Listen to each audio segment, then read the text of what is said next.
मुझे मिस्र आए चंद दिन ही हुए थे और यहाँ आने के बाद जो बात मेरे कानों में आई थी वो मेरे होश उड़ा गई थी। मिस्र में बहुत से लोगों की सल्तनत अभी तक कायम थी। अभी भी यहाँ पर राजा महाराजा की सल्तनतों का रिवाज था, लेकिन ऐसा यहाँ पर कुछ नहीं था जैसे पहले के जमाने में दरबार लगा करते थे और बादशाहत चलती थी।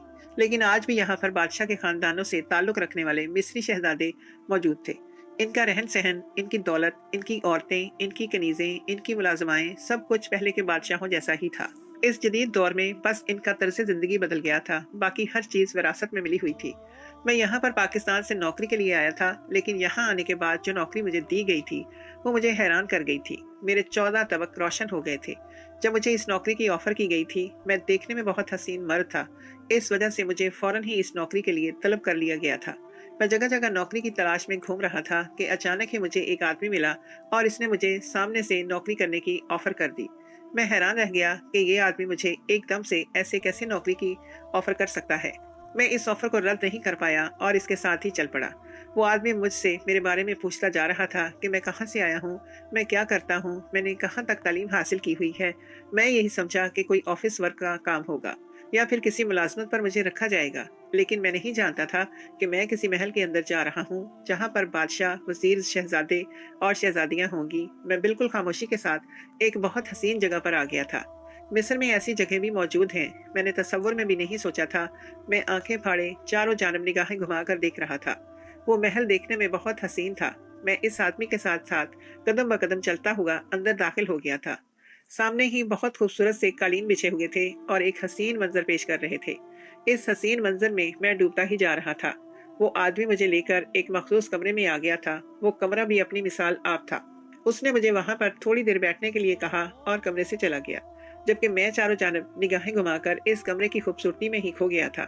पाकिस्तान में मैंने ऐसी हसीन जगह आज तक नहीं देखी थी, ना ही ऐसी जगह कि जिसके बारे में मैंने सुना था। ये तो हकीकी दुनिया से बहुत ही अलग दुनिया थी जो मुझे मशहूर करती जा रही थी। मुझे ऐसा महसूस हो रहा था कि मैं पिछली सदी में आ गया हूँ, जहाँ पर बादशाह महाराजा हुकूमत किया करते थे। थोड़ी देर बाद ही दो औरतें इस मखसूस कमरे में दाखिल हुईं। किसी की आहट पर मैं फौरन ही अपनी जगह से खड़ा हो गया था और मुड़कर जैसे ही मैंने देखा तो मेरी आंखें झुंधिया कर रह गई थीं। वो दोनों औरतें शाही लिबास में थीं। इनका लिबास अपनी कीमत खुद बता रहा था। वो दोनों औरतें हूर को मात देने वाली खूबसूरती रखती थीं। मैंने अपनी पूरी जिंदगी ऐसी खूबसूरत लड़कियां नहीं देखी थीं।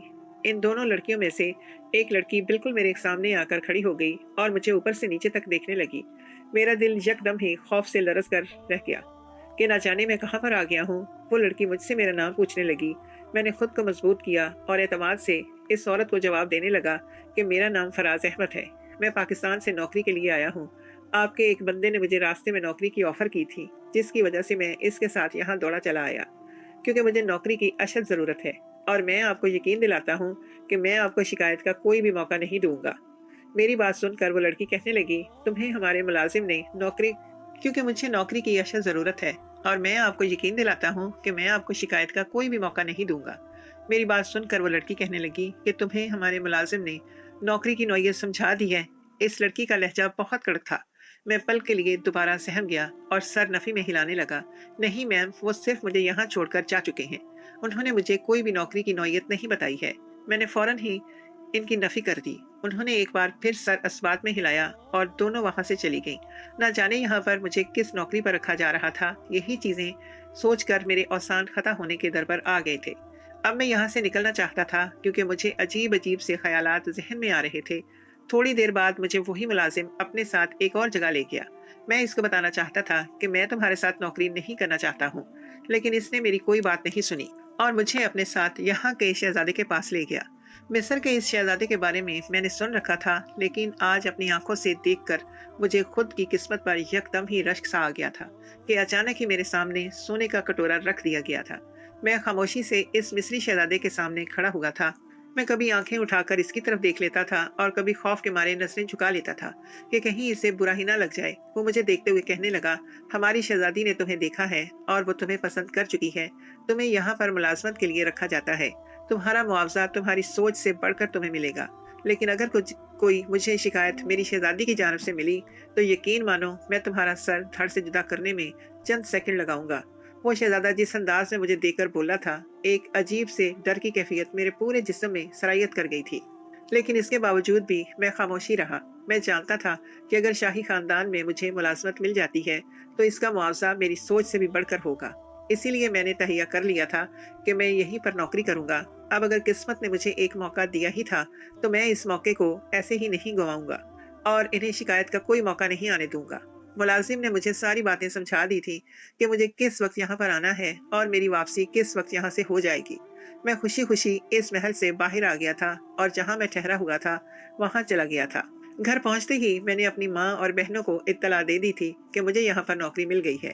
वो लोग भी ये बात सुनकर बहुत खुश हुई थी। जब इन लोगों ने मुझसे नौकरी की नौयत के बारे में दरियाफ्त किया और किस तरीके की नौकरी मिली है ये पूछा तो मैं यकदम ही गड़बड़ा सा गया, क्योंकि मुझे अभी खुद भी ये मालूम नहीं था कि मुझे शहजादी की क्या खिदमत करनी है। फिर मैंने कुछ सोचते हुए बताया कि मुझे एक घर के अंदर मुलाजमत पर रख लिया गया है जहाँ पर मुझे खवातीन के काम करने होंगे। इन्हें बाजार लेकर जाना होगा, इनके हर छोटे मोटे काम सर अंजाम देने होंगे, इनकी जरूरत की चीजें लाकर इन्हें देनी होगी। मेरी माँ ये बात सुनकर मुतमईन हो गई और मैं भी सुबह जल्दी जाने के लिए रात को जल्दी ही सो गया। सुबह मैं वक्त से पहले ही इस महल में पहुंच चुका था। वहां आने के बाद मुझे अजीब सी कैफियत ने आन घेरा था, क्योंकि सब लोग ही मुझे अजीब सी निगाहों से देख रहे थे। मैं किसी को भी अपनी कैफियत बताने से कासिर था। मैं सीधा इस आदमी के पास ही पहुंचा था जो मुझे यहाँ तक लेकर आया था। इस आदमी ने मुझे वक्त से पहले ही यहाँ देखा तो शाबाशी देते हुए शहजादी के कमरे तक ले आया। जब वो मुझे शहजादी के कमरे में लेकर आया तो मैं हैरान रह गया और मैंने इसकी जानिब देखते हुए कहा कि मैं तो एक मुलाजिम हूँ और एक मर्द भी, मुझे शहजादी के कमरे में इस वक्त क्यों छोड़ा जा रहा है। मेरी आवाज़ में हैरत का अंसर मौजूद था, क्योंकि मैं वाकई बहुत ज़्यादा हैरान हो चुका था। मेरी बात सुनकर वो आदमी कहने लगा कि तुम्हें अंदर जाने के बाद सारी चीज़ें खुद ही समझ आ जाएंगी, इस नौकरी की नौयत भी और यहाँ पर रहने का तरीका भी। शहजादी तुम्हें पसंद कर चुकी है, जिसकी वजह से मैं तुम्हें नौकरी मिली है यहाँ। तुम्हारे लिए अच्छा यही होगा कि तुम इनकी खिदमत दिलो जान से करो, ताकि तुम्हारी नौकरी यहाँ पर पक्की हो जाए और तुम्हारा मुआवजा भी बढ़ जाए। मेरे दिल में यकदम ही लालच सी आई थी। मैं इस आदमी की बात सुनकर खुशी खुशी बिना दरवाजे को नॉक किए शहजादी के कमरे में दाखिल हो चुका था, लेकिन फौरन ही मुझे शर्मिंदगी ने आन घेरा था, क्योंकि शहजादी अपने कपड़े तब्दील कर रही थी। मैं फौरन ही हड़बड़ा कर वापस बाहर चला गया और खुद को 100 सलावातें देने लगा कि ऐसी भी क्या मुझे जल्दी मच गई थी कि बिना दरवाजे को नॉक किए मैं कमरे के अंदर ही दाखिल हो गया हूँ। थोड़ी देर तक मैं वहीं पर खड़ा खुद को मजबूत करने लगा कि मुझे अब कमरे में जाकर इनसे माफ़ी मांगनी होगी। लेकिन अभी मैं दरवाजे को नॉक करता, इससे पहले ही अंदर से एक बारीक सी आवाज़ आई कि कमरे के अंदर आ जाओ। मैंने गहरी सांस हवा के सुपुर्द की और दरवाज़ा खोलकर कमरे में दाखिल हो गया। अंदर मौजूद वो लड़की जो यहाँ की शहजादी थी, वो देखने में बला की हसीन थी। एक पल को तो इसको देखकर मैं मबहूत हो गया था। वो लड़की देखने में बहुत ज़्यादा हसीन थी, जिसकी वजह से मैंने अपनी निगाहें इस पर से हटा नहीं पा रहा था। जब इसने मुझे इतना ज़्यादा मदहोश देखा तो वो कदम ब कदम चलती हुई बिल्कुल मेरे ऐन सामने आ गई थी। मैं इसकी खूबसूरती में ऐसे खोया हुआ था कि मुझे कोई होश ही नहीं रहा था कि वो मेरे बिल्कुल पास आ गई है। अचानक ही इसने अपना हाथ मेरे कंधे पर रख दिया। इसके लफ्ज़ को महसूस करके मैं यकदम ही होश की दुनिया में लौटा और इससे बेसाख्ता पीछे हुआ था। मेरे इस अंदाज पे वो यकदम ही खिलखिलाई थी और कहने लगी, अरे इतना क्यों परेशान हो रहे हो, मैं कोई अछूत थोड़ी हूँ। जबकि मैं बिल्कुल बौखला सा गया था, क्योंकि मुझे कुछ भी समझ नहीं आ रहा था कि मैं अब क्या बोलूं। मैं बिल्कुल खामोशी से सर झुकाए खड़ा था। वो लड़की मजीद मेरे करीब आई और मेरी कमर में हाथ डाल दिया, जबकि मैं अपनी सांस तक रुक चुका था। वो मुझसे कहने लगी, तुम अभी तक शायद अपनी नौकरी की नौयत नहीं समझे हो। तुम्हें मेरी खिदमत के लिए यहाँ पर बुलाया गया है और तुम मुझसे दूर भाग रहे हो। मुझे समझ नहीं आ रहा कि तुम कैसे इंसान हो। इसकी बात सुनकर मैं फौरन ही बोला, आपकी बात दुरुस्त है, लेकिन मुझे आपकी नौकरी की नौयत अभी तक समझ नहीं आई है। प्लीज़ मुझे बता दें। और जैसे ही इसने मुझे नौकरी की नौयत बताई, मेरे 14 तबक रोशन हो गए, क्योंकि उसने अचानक ही मैं फौरन ही इस कमरे से निकल आया था और इस महल से ही जाना चाहता था। मैंने कभी भी हराम को मुंह नहीं लगाया था। मेरी शादी मेरे बचपन में ही मेरी माँ ने मेरी कज़न के साथ तय कर दी थी। मैं इसकी अमानत था और वो लोग न जाने मुझसे किस बात की नौकरी करवाना चाह रहे थे। मुझे तो यकीन ही नहीं आ रहा था कि बादशाह के घराने से ताल्लुक रखने वाले लोग भी ऐसा काम करते होंगे। मुझे तो इस शहजादे पर हैरत हो रही थी, जिसने मुझसे कहा था कि अगर मुझे इसकी शहजादी की जानिब से कोई शिकायत का मौका मिला तो वो मेरा सर धड़ से जुदा कर देगा। तो इस सारी चीज़ों का मतलब मुझे अब समझ में आया था जब मैं इस शहजादी के कमरे से बाहर आ गया था। मैं जल्दी जल्दी इस महल से निकलना चाहता था, क्योंकि मेरी बस हो चुकी थी। लेकिन इससे पहले ही मुझे 2 मुलाजमों ने पकड़ लिया था और वापस अंदर महल में ले आए थे। मैं खुद को छुड़वाने की हर मुमकिन कोशिश कर रहा था, मगर इनकी गिरफ्त मजबूत होने की वजह से मेरे इरादे पूरे नहीं हो पा रहे थे। मेरा दिल कर रहा था कि यहाँ से कहीं गायब ही हो जाऊं और पलट कर इस तरफ ना देखूं, क्योंकि मैं ऐसा कोई काम करना नहीं चाहता था जिससे मैं जहन्नम के अंदर जाऊं। मैं दूसरे मुल्क में था, यहाँ पर मेरा कोई भी जानने वाला नहीं था। मुझे अपनी हिफाजत खुद करनी थी, लेकिन मैं एक ऐसी जगह पर फंस चुका था जहाँ से निकलना मेरे लिए शायद अब नामुमकिन था। इन लोगों ने मुझे लाकर वापस से शहजादी के कमरे में फेंक दिया था और मुझे वापस अपने कमरे में देखकर जोर जोर से वो कहकहा लगाने लगी और कहने लगी, जब मैंने तुम्हें खुद आराम से यहाँ रहने के लिए कहा था और तुमको जब सारी बातें समझा दी थी, तो तुम खुद को क्यों तकलीफ पहुंचा कर यहाँ से जा रहे थे? तुम जानते हो ये मिस्र है, ये कोई पाकिस्तान नहीं है जहाँ से बंदा आराम से निकल जाए। और तुम किसी आम घर में मौजूद नहीं, बल्कि मिस्र के शहजादे के महल में मौजूद हो। हमारे यहाँ लोग आते तो अपनी मर्जी से हैं, लेकिन जाते वो हमारी मर्जी से ही हैं। जबकि मैं खौफजदा सा इस शहजादी को देख रहा था, मुझे अपना आप बिल्कुल बेबस महसूस हो रहा था। थोड़ी देर पहले जब वो शहजादी मेरे करीब आना शुरू हो चुकी थी, तो इसने अचानक ही मेरा हाथ पकड़ लिया था और खुद की जानिब खींचते हुए मुझे दावत गुनाह दे रही थी। यहाँ पर इसी नौयत की नौकरी की जाती थी। शहजादी शहजादे के पास जाने से पहले कुछ रोज तक नौजवान लड़कों के साथ जिस्मानी ताल्लुकात कायम करती थी और इसके बाद शहजादे के पास जाती थी। ये बातें मेरे दिमाग पर हथौड़े की मानंद बरस रही थी। मैंने इस शहजादी की जानिब देखते हुए कहा कि आप ऐसा काम करना क्यों चाहती हैं? अगर आप ऐसा काम कर लेंगी तो आप शहजादे के लिए अनछुई तो ना रहेंगी, बल्कि आप तो इस्तेमाल शुदा औरत हो जाएंगी। ये तो गलत है ना, और ये तो गुनाह भी है, और मैं कोई भी गुनाह नहीं करना चाहता हूँ। पाकिस्तान में मेरी होने वाली बीवी मौजूद है, और अगर मैं आपके साथ ये ताल्लुक बनाऊंगा तो ये मेरी होने वाली बीवी के साथ धोखा होगा। जबकि मेरी बात सुनकर वो शहजादी कहने लगी, तुम्हारी होने वाली बीवी को कौन बताएगा कि तुम मेरे साथ ये ताल्लुक बना चुके हो? ये बात मेरे और तुम्हारे बीच में ही रहेगी। तुम्हें यहाँ पर ये काम करने के लिए ज्यादा दिन नहीं रुकना पड़ेगा। तुम कुछ रोज ही यहाँ पर मेरे साथ रुकोगे और ये काम करके चले जाओगे। इस बारे में सिर्फ मुझे मालूम है या फिर तुम्हें मालूम होगा, और ज्यादा से ज्यादा शहजादे को, और किसी को भी इस बारे में पता नहीं चलेगा। लेकिन इस काम के बदले तुम्हें बहुत ज्यादा पैसा दिया जाएगा कि तुम्हारी आने वाली नस्लों की जिंदगी बदल जाएगी। तुम कौन सा यहाँ पर हमेशा रहना है? तुम्हें कौन सा यहाँ पर हमेशा रहना है जो इतने परेशान हो रहे हो? मैंने इस शहजादी की जानिब देखा और सीधा उठकर इसके बेड पर बैठ गया। इस लड़की ने जब मुझे खामोशी से बैठते हुए देखा तो वो भी मेरे पास ही आकर बैठ गई और मेरे जिस्म को छूने की कोशिश करने लगी। लेकिन मैंने इससे पहले ही इसे रोक दिया और इसकी जानिब देखते हुए कहने लगा कि मैं माफ़ी चाहता हूँ, लेकिन मैं आपके साथ ये गुनाह नहीं कर सकता। हमारा इस्लाम हमें इस चीज़ की इजाज़त नहीं देता। जो शख्स भी ऐसा काम करता है वो ज़िना के ज़िम्मे में आता है और अल्लाह ताला इसे क़यामत वाले दिन जहन्नम की आग में झुलसा देंगे। मैं एक पक्का मजहबी इंसान हूँ। मेरी बीवी ही मेरा सब कुछ होगी जो पाकिस्तान में मेरा इंतज़ार कर रही है। मैं आपके साथ ये गलत काम नहीं कर सकता। मेरी बात सुनकर वो शहजादी कहने लगी, अगर तुम अपनी जिंदगी जीना चाहते हो तो कुछ रोज के लिए तुम्हें ये काम हर हाल में करना होगा। अगर तुम अपनी खुशी से राजी ना हुए तो तुम्हें जबरदस्ती राजी होना पड़ेगा, क्योंकि इस महल में सिर्फ हमारा हुक्म चलता है और हमारे हुक्म की खिलाफ वर्जी कोई नहीं कर सकता। मैं बेबसी सी निगाहों से इस लड़की की जानिब देख रहा था और इससे पूछने लगा, लेकिन आप ऐसा काम करती ही क्यों हैं? अगर आपके यहाँ की ये रिवायत थी तो इसके पीछे यकीनन कोई कहानी तो जरूर होगी। मुझे कुछ तो इस बारे में बताएं ताकि मैं खुद को इस चीज़ के लिए तैयार कर सकूं। मैं मुकम्मल अब बेबस हो चुका था।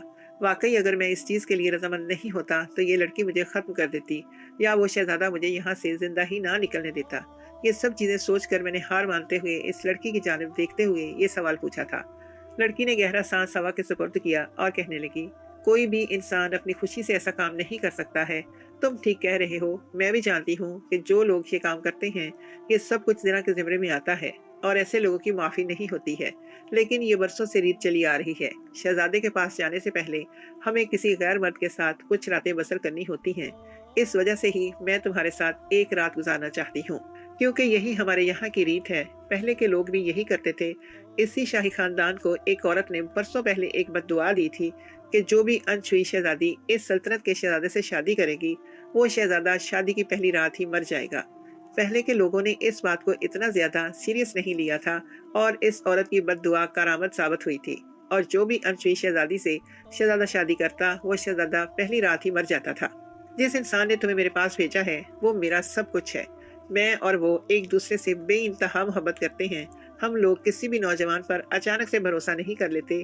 जो लोग दूर दराज से काम के लिए यहाँ पर आते हैं हम खामोशी से इन्हें यहाँ बुलाते हैं और इनके साथ ताल्लुकात कायम करके इन्हें वापस इनके मुल्क भेज देते हैं और बदले में इतना मुआवजा उन्हें दे देते हैं कि वो अपनी सारी जिंदगी आराम और सुकून से गुजार लेते हैं। मेरी मदद तुम्हें करनी ही होगी क्योंकि तुम एक भले इंसान हो। मैं तुमसे कुछ ज्यादा नहीं मांग रही, कुछ रातें मेरे साथ बसर कर लो और इसके बाद तुम आराम से यहाँ से जा सकते हो। मैं बहुत इज़्ज़राबी कैफियत का शिकार था। एक तरफ मुझे इस शहजादी पर तरस भी आ रहा था, तो दूसरी तरफ अपनी माँ का दिया हुआ वो वादा भी आ रहा था जो मेरी माँ ने मेरी खाला को दिया था। मुझे समझ नहीं आ रहा था कि मैं क्या करूं। मैं अभी इस कश्मकश में मुब्तला था कि अचानक ही शहजादी ने अपने होंठ मेरे गाल पर रख दिए थे, जिसको महसूस करके मैं एकदम ही किसी अछूत की तरह से इससे दूर होकर खड़ा हो गया था। मैं गोमगो कैफियत का शिकार था। मुझे समझ नहीं आ रहा था कि मैं क्या करूं। वो शहजादी मुझे देखते हुए कहने लगी, तुम क्यों जिद कर रहे हो? तुम क्यों खुद की मौत को दावत दे रहे हो? तुम मुझे बार बार धुतकार रहे हो। मैं कोई आम इंसान नहीं हूँ, बल्कि एक शहजादी हूँ जो काफी देर से मेरी मिन्नतें तरले कर रही थी, मुझे समझाने की हर मुमकिन कोशिश कर रही थी। अब इसने यकदम ही अपनी टोन बदल ली थी और वो गुस्से में आकर धाड़ती हुई बोली थी। मैं बार बार मना करना चाह रहा था। मैं कुछ कहता इससे पहले ही वो शहजादी मेरे करीब आ गई और यकदम ही मेरे सीने से लग गई। मैं इसको अलग करना चाहता था, लेकिन इसने मुझे बहुत ताकत के साथ पकड़ लिया था। मैं कब तक अपने नफ्स पर काबू पाता? यकदम ही मुझ पर भी शैतान गालिब आ गया और मैं अपने नफ्स से लड़ता लड़ता हार गया। और मैंने भी अपने बाजू इस शहजादी के गिर्द लपेट लिए। इस हुस्न की देवी ने मुझे खुद के अंदर ऐसा मशगूल किया कि मैं अपना आप ही भूल गया और पूरा दिन इसमें डूबता चला गया। शाम के 4 बजे के करीब मेरी आंख खुली तो शहजादी नीम बरहना लिबास में मेरे साथ ही लेटी हुई थी। मैंने जब निगाहें घुमाकर इसकी जानिब देखा तो मुझे अपना आप अंगारों पर लौटता हुआ महसूस हुआ। मैं बेसाख्ता इनके पास से उठ गया और खुद के वजूद को देखने लगा जो बेलिबास था। मैं घबराता हुआ बाथरूम में चला गया और खुद को रगड़ रगड़ कर धोने लगा। मैं अपने आप को बेसाख्ता थप्पड़ों से मारने लगा। मैंने एक बहुत बड़ा गुनाह कर दिया था जिसकी कोई माफ़ी नहीं थी। जिस जिस जिस चीज़ की कसम मैंने खाई थी कि मैं कभी भी जिना नहीं करूँगा, वो मैं कर चुका था। मैं अपने नफ्स से हार गया था। मुझे अपना आप बहुत गंदा महसूस हो रहा था। मुझे थोड़ी देर ही हुई थी कि अचानक ही बाथरूम का दरवाज़ा किसी ने बजाया और मुझे बाहर आने के लिए बोला, लेकिन मैंने किसी भी आवाज़ पर तवज्जो नहीं देना चाहता था। मैं वहीं बैठकर चीख चीख कर रोने लगा। मेरी आवाज़ शायद बाहर भी जा रही थी, जिसकी वजह से बाहर मौजूद शहजादी बेचैन हो रही थी। वो बार बार वॉशरूम के दरवाजे के पास आती और इसको बजाकर मुझे बाहर आने के लिए बोलती। काफ़ी बार इसने अपना लहजा सख्त किया तो काफ़ी बार मुझे बहुत प्यार से समझाना चाहा, लेकिन मैं बिल्कुल भी अपने हवास में नहीं था। मुझे कुछ समझ नहीं आ रहा था कि मैं क्या करूं। एक पल को मेरा दिल किया कि मैं यहीं पर खुद को ख़त्म करके अपनी जान दे दूं, क्योंकि मेरे पास अब कुछ नहीं बचा था। मुझे अपना आप जहन्नम की आग में जलता हुआ महसूस हो रहा था। अपनी माँ के वो जुमले याद आ रहे थे कि कभी भी हमारी नाक ना कटवाना, कभी भी गुनाह नहीं करना, और वो गुनाह मैं आज कर चुका था। थोड़ी देर तक मैं अपनी आंखों से आंसू बहाने के बाद खड़ा हुआ तो बाहर ही वो शहजादी परेशान हाल खड़ी थी। मैंने इसकी जानिब लाल सुर्ख आंखों से देखा और दुख भरे लहजे में बोला, काश मैं आपके हाथों मौत तस्लीम कर लेता, लेकिन ये गुनाह नहीं करता। मुझे आज अपना आप जमीन में धंसता हुआ महसूस हो रहा था। न जाने मेरा अल्लाह कब मुझे इस गुनाह के लिए माफ़ करेगा। मैंने हराम को तरजीह दी है। जिस चीज़ से मैं भागता था उसको मैंने आपकी वजह से अपना लिया। मैं आपको कभी माफ़ नहीं करूँगा। और मैं ये बोलकर इस महल से निकल आया था जो मेरी बर्बादी का सामान बन चुका था। जहाँ मैं ठहरा हुआ था वहाँ आने के बाद मैंने अल्लाह से रो रो कर हर रात माफ़ी मांगी थी, लेकिन मुझे बिल्कुल भी सुकून नहीं था। अगले रोज़ मुझे बहुत अच्छी मुलाजमत मिल गई थी, जिसकी वजह से मैं खामोशी से नौकरी करने लगा और रात के पहर रो रो कर अपने गुनाह की माफ़ी मांगने लगा। कुछ अर्सा बीत जाने के बाद वही आदमी मेरे पास आया था और मुझे अपने साथ चलने के लिए बोल रहा था। मैंने इसको साफ बोल दिया था कि तुम मुझे मार दो, लेकिन मैं तुम्हारे साथ किसी तौर भी नहीं जाऊंगा। लेकिन जो बात इसने मुझे बताई वो मेरे औसान खता कर गई थी। इस इंसान का कहना था कि शहजादी 2 दफ़ा खुद को मारने की कोशिश कर चुकी है। वो बार बार तुम्हारा नाम ले रही है। एक बार आकर इनसे मुलाकात कर लो ताकि इन्हें आराम आ जाए। मैं ये बात सुनकर बेचैन हो गया और फौरन ही इस आदमी के साथ चला गया। जब मेरी इस शहजादी से मुलाकात हुई तो वो लड़की मुझे वो लगी ही नहीं जिससे मैं पहली बार मिला था। वो बिल्कुल खामोशी से काफ़ी देर तक मुझे तकती रही और अचानक ही मेरे पाँव में गिर गई और मुझसे मुआफ़िया मांगने लगी कि मुझे माफ़ कर दो, मैंने बहुत बड़ी गलती कर दी है। मैं खुद को माफ़ी नहीं कर पा रही हूँ। मुझे भी ऐसा लगता है कि मैंने बहुत बड़ा गुनाह कर दिया है। मैंने तुम्हें गुनाहगार करके अपने साथ जुल्म किया। मुझे यकीन नहीं आ रहा था कि एक सल्तनत की शहजादी मेरे पाँव में गिर कर माफ़ी मांग रही है। मैंने उसे कुछ नहीं कहा, बस इसको इतना ही बोला कि मैं तुम्हें माफ़ कर चुका हूँ। बस दुआ करो कि तुम्हें और मुझे मेरा अल्लाह भी माफ़ कर दे। ये बोलने के बाद मैं 1 मिनट भी वहाँ नहीं रुका था और उल्टे पैर ही वापस अपने ठिकाने पर आ गया था। کیونکہ اگر میں کچھ دیر اور وہاں رکتا تو شہزادی کو دیکھتے ہوئے میرے گناہ کا احساس شدت اختیار کر لیتا۔